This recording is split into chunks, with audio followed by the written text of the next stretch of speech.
A note to follow, so tea, a drink with jam and bread that will bring us back to dough. Come on, Craig. Yeah, you're right. All right, so this is Mr. Manchester back with the second part of the Understanding Solfege series. We're going to figure out how to find dough. When I say finding dough, you may think about finding this dough.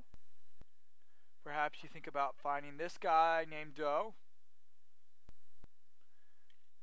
We can think about finding John Doe, or this John Doe, or even this John Doe.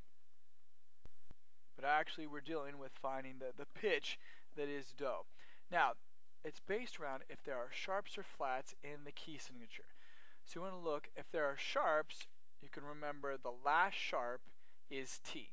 So you look at your key signature, that's this right here, and that last sharp, that's going to be T. So you know that that note is T. Now if you look over here, I've written the order of the solfege syllables.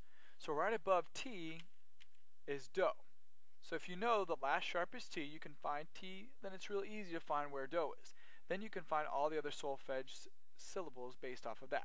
We've got do, we know where T is, la is there, so, fa, mi, re, and do. Now fill this in on your study sheet. You're going to circle the last sharp, you're going to mark that it's T, and then you're going to show me where do is. Here's another example with sharps. Remember, the last sharp is T. So you find that last sharp, and that's going to be T. Right above it is do, and then we can figure out all the other pitches based off of that. We already know where T is. La, so, fa, mi, re, and do. So go ahead and fill this in on your study sheet. Find where T is, and then do based off of that. If you need to rewind and go over this again, feel free to do that. Now when there are flats in the key signature, if you look here, so we've got a flat now. The last flat is fa.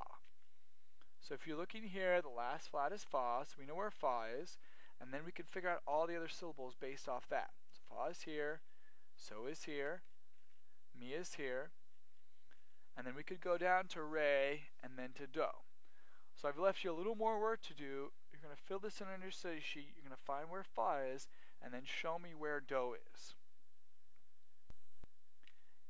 Here's another example with flats. Remember the last flat is fa, so that's here.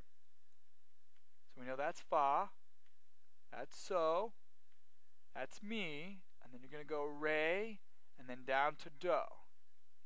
And you're going to fill this on your study sheet. Circle the last flat, and then show me where do is.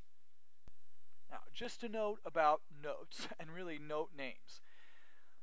If you're used to using note names, solfege actually helps you to know what key you're in, what the key signature means. So do, wherever do is, that is going to be the key that you're in.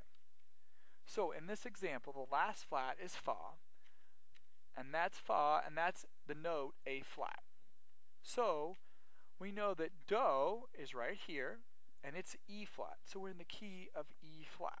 So like I said, if you're used to using letter names, solfege can go right along with that, and that can help you know what the key signature is telling you. It can help you know what key you're going to be in. So go ahead and fill this in on your study sheet. You're going to show where the last flat is, and that that's an A flat, and then you're going to show that that tells us that do is E flat. Now if you're already used to using note names, this will really kind of pull these two together. If you're not, develop those solfege skills first, and then you'll be able to transfer those over into the note names. In the next section, we're going to work on doing this really fast. I'm going to show you some tricks and things, and I am going to bust some rhymes, do some rapping. So go ahead and check out part 3 of Understanding Solfege, doing this really fast.